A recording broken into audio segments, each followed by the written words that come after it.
Nar. Nar. So this is a update of the it's December 9th. It's an update for the regular Kal Kat channel. First thing to get to is that you've probably noticed on being on YouTube that YouTube has gone by and found a way to delete several video counts for videos out there. People with millions of them suddenly have less than millions of them, and one of the largest video people out there is PewDiePie, and he got like millions of his deleted. He's mad about that. But my channel has about 1,000 on each. That's not a lot. That's like small potatoes because we don't actually get AdSense. So every one of our videos counts. So by having our last couple of our last videos in our queue being about going down from maybe 100 views to 3, it affects the videos. Okay, so the ones with videos doing more than that affects the channel more than it would normally PewDiePie or somebody who could take losing 1 million hits because, yeah. So fortunately our channel is not AdSensed because we have parodies and spoofs and things like that.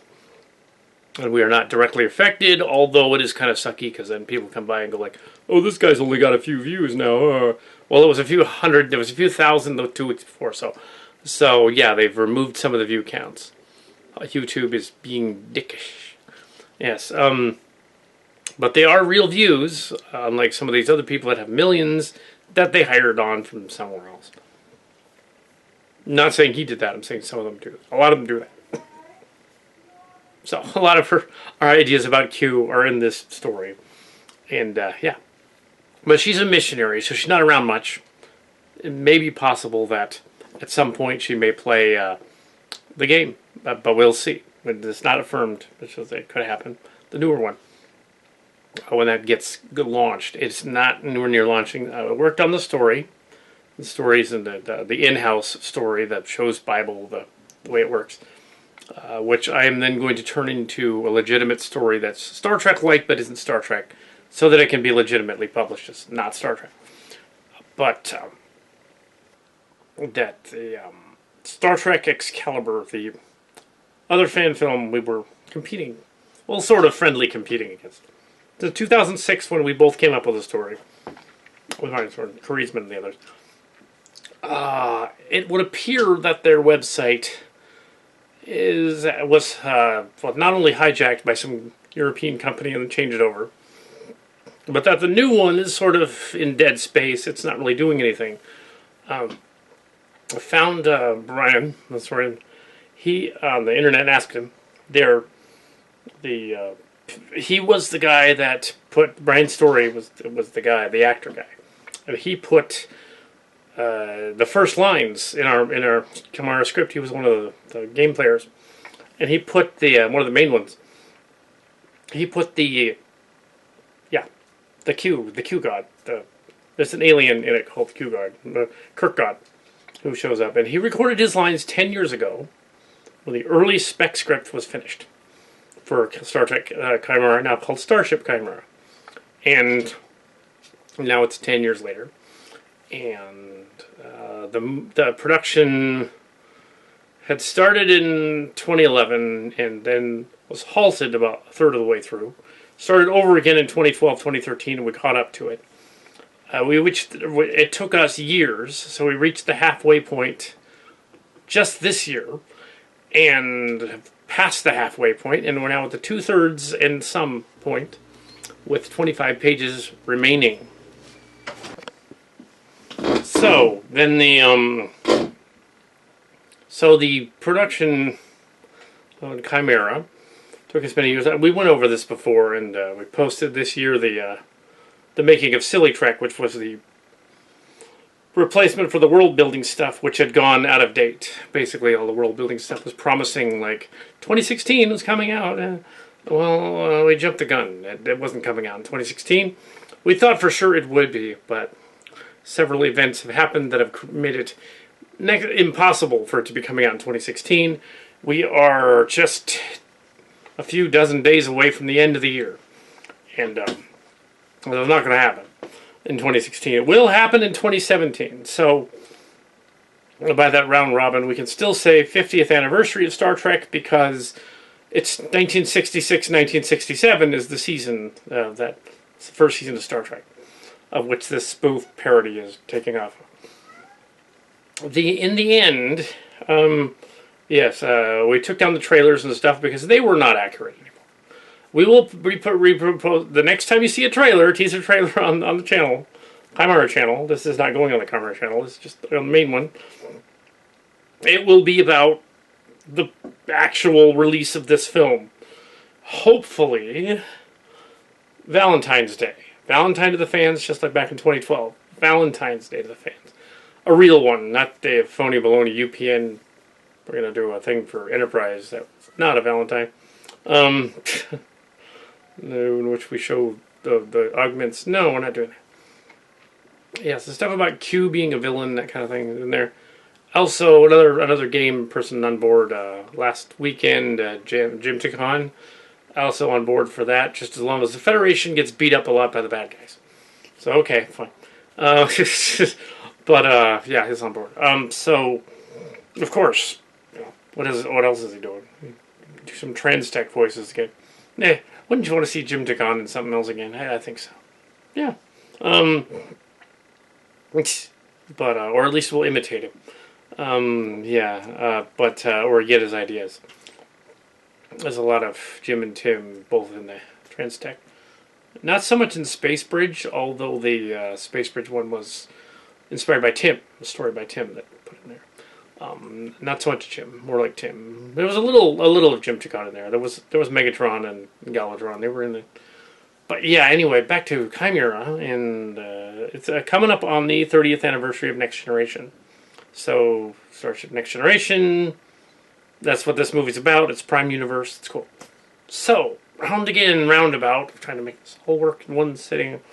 The Excalibur series with our sister series with the stories and encouragements. It appears that currently that having the issues concerning its website, having the issues concerning he can't get a cast together, that he is going to stop doing Excalibur. It's going to end. I don't think it was the guidelines from June. I think it was poor reception to his trailer that he put out, his teaser trailer. They liked my teaser trailer, so but his was, yeah, he needed a little help on that one, which but you know, that's all right. But yeah, everybody wants to be the heroic space captain. That's the whole point of doing a Mary Sue type of fan film. Sure. But yeah, so he's not doing that. So I think I covered everything that was on the thing. Saying that Excalibur is probably not going to happen. Chimera has won the race indirectly. It's unfortunate though because I wanted to see his too. Yes, unsolicited script story idea to him. That is actually one of the Cillian stories in here, so it's going to be in this other version, and not there because it's not going to be there. There is no there anymore. Excalibur's done. Chimera is not. And in the end, yeah, we have a few people. But then we don't have, even 2 weeks ago we didn't, so we got a few people. That will start it off. That will give ideas. That will make it work. The game. The movie Chimera will come out, and it'll take place in 2388, and the series, the game's 2393. That's what it is now. So, but yeah, and then 2394 next year. But no, not next year, because this is 66, 67. So this is 2016, 2017. This is still the 50th year of the other one. So it's still 2393. And that's concurrent with 2316, 2317, and with 2016 and 2317. That's the way Cillian space, Overlord space works. So, So the different universes come together there. It'll make sense. It doesn't seem to now, but it will. Um, that way you can build worlds in each different timeline if you want to.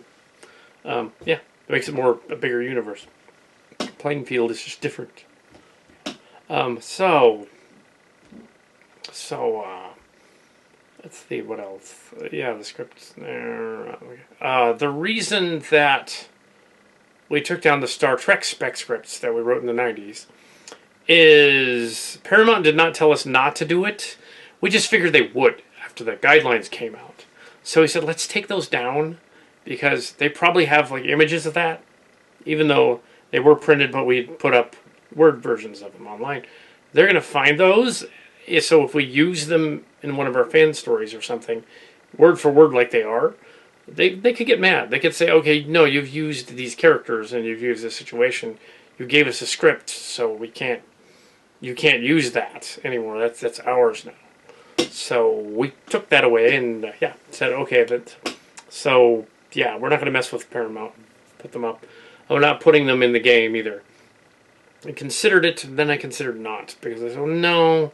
These stories were rewritten and included in Starcrackers, the other show, and Distant Destinies, the other show. So there's no reason to include them in the Cillian universe in the game, just because they're kind of redundant anyway. They're one is about the Dominion, and the other one's just about going to a planet and being an arbitrator.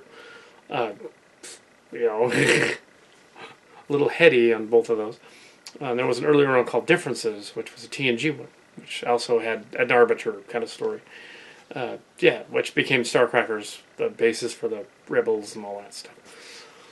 Yeah, there's a lot of extra stuff to go on about, but I don't have much more, so this is just an update. And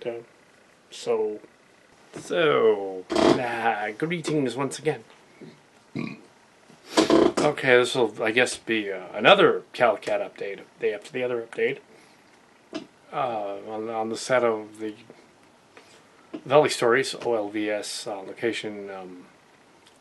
We did not film anything, because we couldn't film anything, but I went to the reception part of the wedding of one of the cast people from who was a teenager in the Chimera game, and some of her friends and stuff. Now they're adults, but then young adults and so forth. Now she's getting married. She's 20-something, early 20s.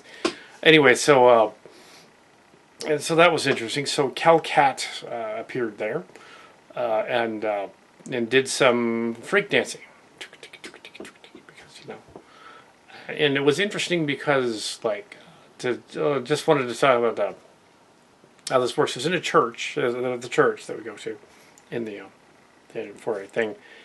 And I noticed this about the cousin's wedding years ago, a couple of years ago, 5 years ago now, something like that. Whereas the dancing was a little off for whatever reasons, but in this case it was more reversed. At the cousin's wedding, I did all crazy freak dancing and went all out because nobody else knew how to dance. In this case, they knew how to dance. In this case, it wasn't overdoing it because some of them were better at the freak dancing than I was. So it was okay. So I did not go overboard. Oh no, but yes, it turns out that I was actually invited to the event. That I was actually late, and they were wondering why I didn't sit into. Amanda, one of the Amandas, wondered that. But I went to a movie instead. Somebody else wondered that too. And sort of reunion of the calling people. The calling people all came back, so I got to be at this event, a location event. So this, in a sense, is a live blog about that. So there was... Nobody was kicked out of this. I was actually invited, so it was good. And there was... The dancing was going on. It was millennials, mainly. 20-somethings. Some of them were 30. There weren't very many men dancing. I was very curious. There were lots of women dancing together. And if there's a bunch of women dancing and then very few men, kind of impossible to... do like you did back in the day in the 80s or 90s, or you could get somebody to dance with you. So it wasn't really a dance with you thing. It was dancing next to people. So it was very strange. And I felt sort of self-conscious about that because it was weird if I went in there, it would look like I was trying to like outdo the other people. So I was very subdued. I did not get any crazier than the bride or the groom would have gotten. So it's okay. No, I didn't. And there was somebody else who was totally a freak, popping, doing anyway, that kind of thing. Other stuff like that. The other younger people, their friends were there. Naturally, I would not dance with them. They're 18 or 19. Look a little weird. So I did not dance with them dancing off to the side. But there was a small dance floor, and I observed that there weren't very many men, and then also that I observed all those things that other people normally would just like stay out of it and not do anything with. And some of them did not, flew off the periphery and did not want to return to the floor until there was other people to hang out with. I think some of the other young adults that were there were disappointed that there weren't a lot of single guys there. Now later on, there was a scene in which they got all the married couples onto the floor, including some of the original cast people. Amber and her husband was in there. There was a lot of the wedding party was dancing. They were in there, and the bridesmaids were dancing with themselves, each other, not with guys, with each other. They only got together with if they had a husband or whatever. It's interesting that I thought that in original weddings, like down in my generation, is like it's weird that there were like groomsmen and bridesmaids that were married. There was at least 2 or 3 bridesmaids that were already married, and 2 or 3 groomsmen that were married. I was thinking, like, why would I thought you couldn't do that? I thought you had to have like they would only work if it was like your brother or sister or something. That's like, yeah, obviously they'd be married, but I thought they all had to be single so they could all do the whole thing at the end with the bouquet. I didn't stay for that. Bouquet or the garter. I did not stay for that. I don't know if they did that part, but I was there for the dancing, and it was some of the entertainment, and some other guy was the entertainment. He had a beard, but a beard, yes. But yeah, so they did a lot of. I think at one point they called up the couples to dance. That's where all the men were. They were husbands to wives, and they came up, and there were some people that had 35 years that were married up there. So there were older people there too. But this was a new one, so yeah, it was cool. It was a cool event. I did not embarrass myself or others either. Anyway, so yeah, there were a bunch of favorite characters there, people that were admired for many years. But yeah, it was a packed house. It was a church-oriented aftermath. Some of them wondered why I was not there for the wedding part at the beginning, but one of the Amandas, and I was at the movie, so. Anyway, so yeah, the dance thing with the couples, that explained all the guys didn't dance out there, so as the single dude in the room, I was really one of the only ones, I went around and I was like, well, if anybody wants to continue to dance, I wasn't saying they can dance with me, I was saying if they wanted to continue to dance, they can. But that was their decision, and many of them didn't want to. But that's okay. So, yeah, it was not like the Christmas parties of the martial arts school years ago. In some ways it was, though. In some ways it wasn't.